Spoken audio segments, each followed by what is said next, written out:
여러분 안녕하십니까? JTB 뉴스입니다. 전주시가 5년 만에 다시 월드컵 경기장 주차장에 태양광 발전 시설을 추진하고 있습니다. 이번에는 주차 면수를 줄이지 않는 방법을 내세웠는데요.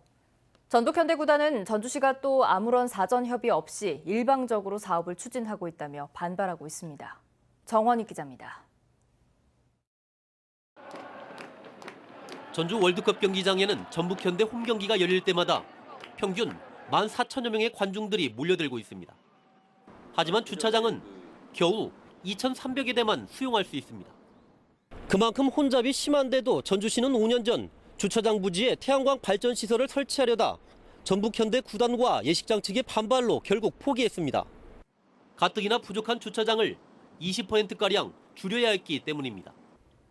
전주시가 산업부의 신재생 에너지 지원 사업에 선정됐다며 또다시 주차장에 태양광 시설을 추진하기로 했습니다. 이번에는 주차장 1,130제곱미터 부지에 210kW 규모로 주차 면수를 줄이지 않고 기둥을 세우는 방법을 내세웠습니다. 선 양쪽 처음하고 끝 거기에다가 기둥을 세워가지고 이렇게 하는 방식이 있고 주차 1면하고 2면 사이에 화단 같은 게 좀 조성이 되어 있어요. 여기에다가 이제 기둥을 하면 문제는 이번에도 전북현대 구단과 사전 협의가 전혀 없었다는 겁니다. 구단 측은 전주시가 예산을 받아놓은 뒤 사업 계획까지 모두 세워놓고 일방적으로 의견만 묻고 있다며 반발하고 있습니다. 처음부터 우리가 이름에서 이런 국책 사업이 있어가지고 우리가 신청을 해서 잘 되면 예산을 받아가지고 하려고 하는데 축구단 입장 어떠냐, 공단 입장 어떠냐 이런 것들을 사전 협의를 하고 그냥 통보식으로 해버리니까. 또 주차 면수가 줄지 않더라도 태양광 시설 기둥 탓에 차량 혼잡이 더욱 심해질 것이라는 우려도 적지 않습니다. 전북현대 구단과 전주시설관리공단 등의 의견을 취합하고 있는 전주시는 이르면 다음 달부터 공사에 들어갈 예정입니다. JTB 뉴스 정원익입니다.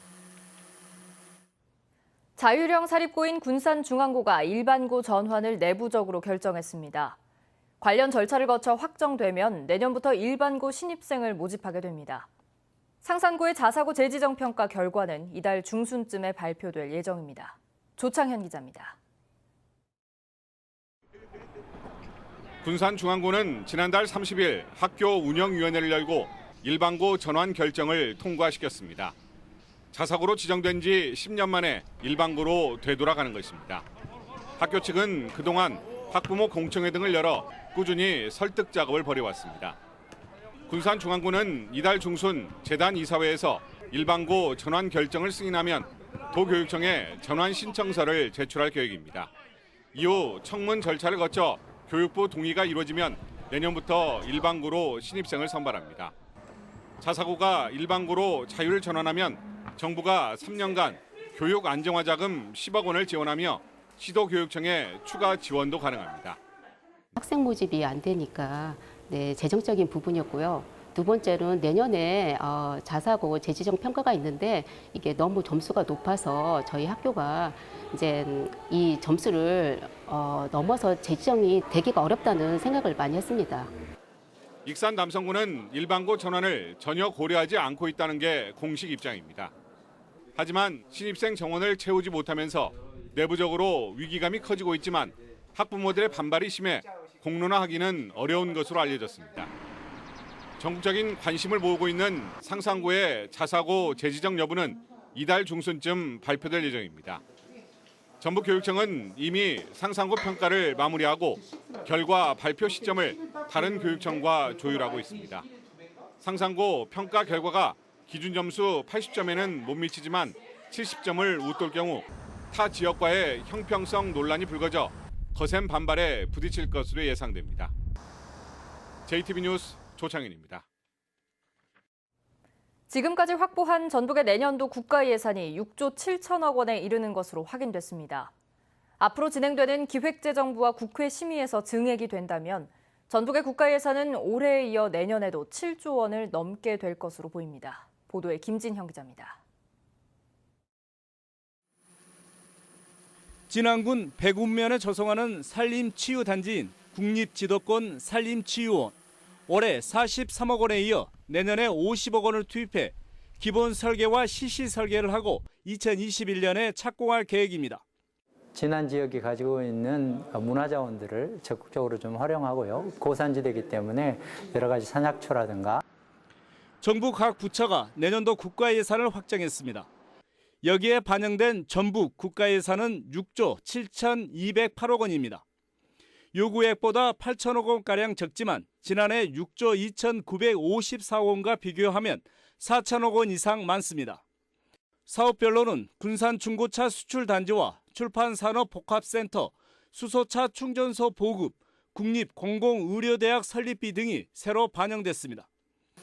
하지만 익산 왕궁현업축사 매입과 국립완주문화재연구소 건립, 탄소산업진흥원 설립, 전주 김천간 철도 건설 등 주요 현안의 사업비가 반영되지 않았습니다. 국가 예산을 추가로 확보할 수 있는 기회는 남아 있습니다. 이달부터 기획재정부와 국회 심의가 이어집니다. 올해 국가 예산의 경우 기획재정부 심의에서 2천억 원, 국회 심의에서 5천억 원을 추가로 확보했습니다. 마지막 단계에 가면 이제 뭐 정치권과도 같이 협력을 해서 그렇게 좀 총력 대응을 좀 하겠습니다. 주요 현안을 해결하고 더 많은 예산을 확보하기 위한 보다 적극적인 대응이 필요한 시점입니다. JTB 뉴스 김진영입니다. 새만금에 인구 2만 명이 사는 이탈리아 베네치아 같은 수변 도시를 만드는 사업이 확정됐습니다. 새만금을 상징할 수변 도시의 모습 미리 알아봅니다. 권대성 기자입니다. 물길로 이어진 도시 곳곳을 배를 타고 둘러볼 수 있는 이탈리아 베네치아. 세계적인 물의 도시로 한 해 관광객이 2천만 명에 이릅니다. 이런 수변 도시가 새만금에도 만들어집니다. 새만금 방조제 중간쯤의 안쪽으로 크기는 전북 혁신도시의 3분의 2가량입니다. 타원형의 이중 섬의 도시에서는 어디서나 물을 보고 수상 레저 활동이 가능합니다. 저층의 주택 등 인구 2만 명이 사는 주거단지는 물론 국제 업무와 복합 리조트, 문화단지 등을 갖춘 자족형 복합 도시로 개발됩니다. 호수, 수로, 인공해변 등 물로 특화된 국내 유일의 도시, 세계에서도 보기 드문 도시가 새만금에 생기게 되는 것입니다. 새만금 수변 도시는 사물 인터넷 등을 활용하는 스마트 도시, 재생에너지 중심의 친환경 도시로 만들어집니다. 전라북도는 수변 도시가 새만금을 상징하는 도시로 내부 개발과 투자 유치를 선도하고 촉진시킬 것으로 내다봤습니다. 새만금의 실체가 지금까지는 뭐냐 도대체 대한민국 국민들 또는 이제 글로벌한 세계인들이 여기에 투자라든가 관심을 갖게 하려고 하는 의도다. 그 자체가 이제 랜드마크가 될 거다 이렇게 보고 있고요. 정부는 이르면 내년 말 수변도시 조성 공사를 시작해 오는 2024년쯤 매립과 기반 공사를 끝낼 예정입니다. JTB 뉴스 권대성입니다. 임실에 있는 수제 소시지 제조업체가 맛있는 소시지를 뽑는 세계대회에서 최고 등급에 올랐습니다. 김제에서 생산된 돼지고기에 임실 치즈와 매실 등을 넣어 만든 토종 소시지로 세계인의 입맛을 사로잡았습니다. 하원호 기자입니다. 잘게 갈은 돼지고기에 임실 치즈를 넣습니다. 고기를 채워 모양을 만들고 참나무 연기로 향을 입히면 먹음직스러운 소시지가 만들어집니다. 지난해 임실의 둥지를 튼 수제 소시지 생산업체가 지난달 독일에서 열린 식육 육가공 박람회 IFFA에서 금메달 7개를 비롯해 모두 17개의 메달을 땄습니다. 우리나라 토종 소시지 업체가 49개 나라 1,030여 개 업체와 경쟁해 우수한 성과를 거둔 겁니다. 우리 임실을 대표하는 구워 먹는 치즈, 그리고 또 주변에 있는 묵은지, 또 우리 청양고추, 또 인삼 이런 부분들이 한국적인 맛으로 심사위원들의 입맛을 좀 사로잡았던 것 같습니다. 특히 임실에서 난 매실과 청양고추, 진안의 인삼과 묵은지 등 가장 한국적인 재료로 이뤄낸 값진 성과입니다. 임실군은 지역 특산품인 치즈와 연계해 소시지 제조 과정을 직접 보고 체험할 수 있는 관광 상품으로 활용할 계획입니다. 임실 치즈와 또 임실산 농산품을 이용한 명품 소세지 개발은 치즈 산업의 외연 확대에도 기여를 하고 또 지역 경제 활성화에도 큰 도움이 되고 있습니다. 현재 9가지 제품을 유명 유통업체에 납품하고 있는 이 소시지 업체는 지역 농축산물을 활용한 다양한 제품을 선보일 계획입니다. JTB 뉴스 하원호입니다. 군산시가 농촌 활성화를 위해 옛 군부대 부지에 스마트팜 밸리를 조성합니다. 남원시가 추진하는 구암지구 도시개발 사업이 도시계획위원회를 통과해 속도를 낼 전망입니다. 나금동 기자입니다. 군산시가 옛 군부대 부지를 매입해 스마트팜 밸리를 조성합니다. 군산시는 오는 2022년까지 8헥타르의 청년 농업인 임대형 스마트팜과 농업인 실습시설 등을 조성해 농촌 활성화에 도움이 될 수 있도록 할 방침입니다. 청년 농업인들이 스마트팜의 꿈과 용기를 갖고 도전할 수 있도록 하고 또한 농업 전문 인력 육성의 장으로 활용토록 할 계획으로 있습니다. 남원시 향교동 일대에 추진되는 구암지구 도시개발 사업이 전라북도 도시계획위원회를 통과했습니다. 남원시는 구암지구에 2022년까지 331억 원을 투입해 17만 제곱미터의 공동주택단지와 단독주택 용지 등을 조성해 공급할 계획입니다. 구암지구 도시개발 사업이 적기에 진행될 수 있도록 하겠으며 본 사업으로 인해 지역경제 활성화가 기대됩니다. 쌀 과잉 생산을 막기 위해 벼 대신 다른 소득작물 재배를 유도하는 논타작물 재배 지원 사업에 김제 지역 농민들이 전국에서 가장 많이 신청했습니다. 김제 지역 올해 논타작물 재배 신청은 2,300헥타르로 목표 면적을 178% 초과 신청했습니다. 순창군이 지역에 정착하는 청년들에게 자립을 돕는 지원 사업을 펼칩니다. 순창군은 농업과 제조업, 문화예술 등 3개 분야에 종사하는 청년들이 정착할 경우 심사를 거쳐 1년 동안 정착금을 지원합니다. JTB 뉴스 나금동입니다. 전북도의회가 이마트 노브랜드와 관련해 대형 유통기업 가맹점의 출점을 제한하는 관련법 개정을 촉구하고 나섰습니다. 건의안을 발의한 최영심 도의원은 도내 대형 유통업체 점포가 60개가 넘을 정도로 지역 상권을 잠식한 상황에서 노브랜드 점포의 진출은 자투리 상권마저 싹쓸이하겠다는 탐욕으로 지역 경제의 초토화가 우려된다고 말했습니다. 전라도의회는 건의안을 통해 사업조정 대상 점포를 대기업이 51% 이상 부담하는 점포에서 모든 점포로 확대하고 입점 제한 구역도 전통 상점과 1km 이내에서 2km 이내로 확대할 것을 국회와 정부에 촉구했습니다.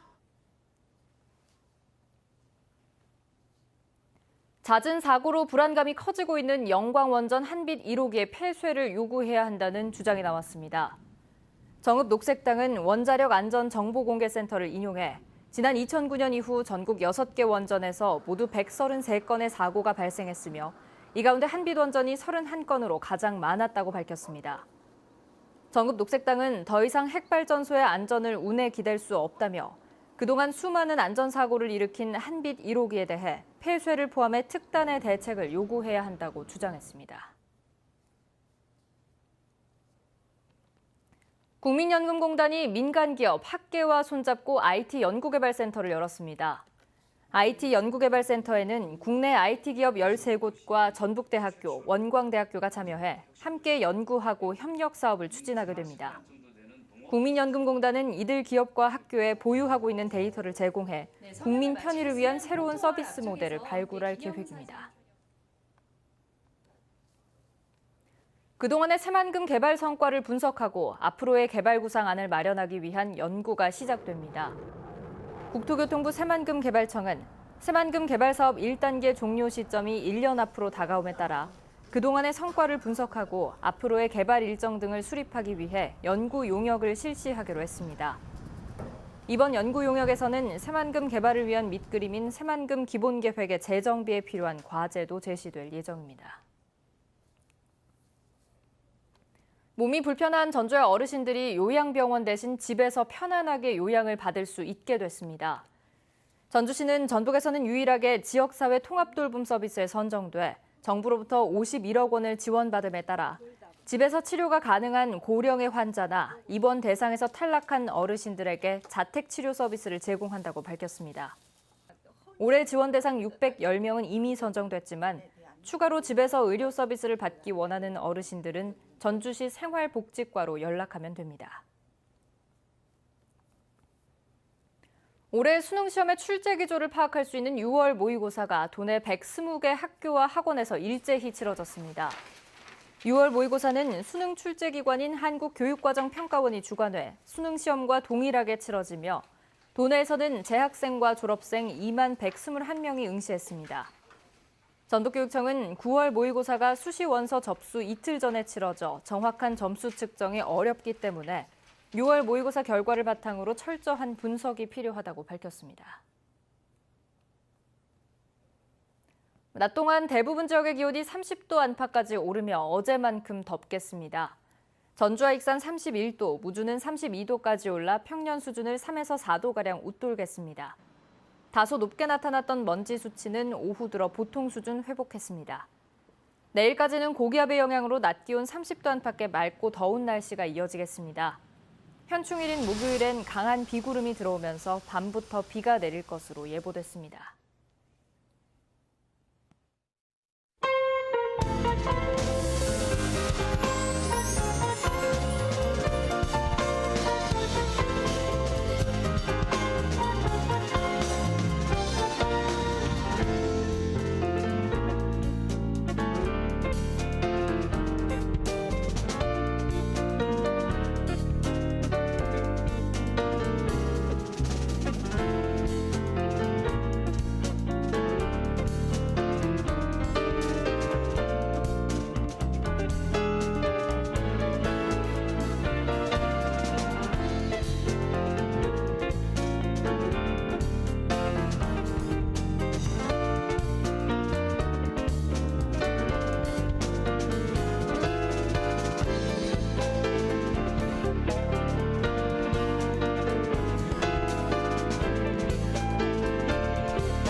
JTB 뉴스를 마칩니다. 여러분 고맙습니다.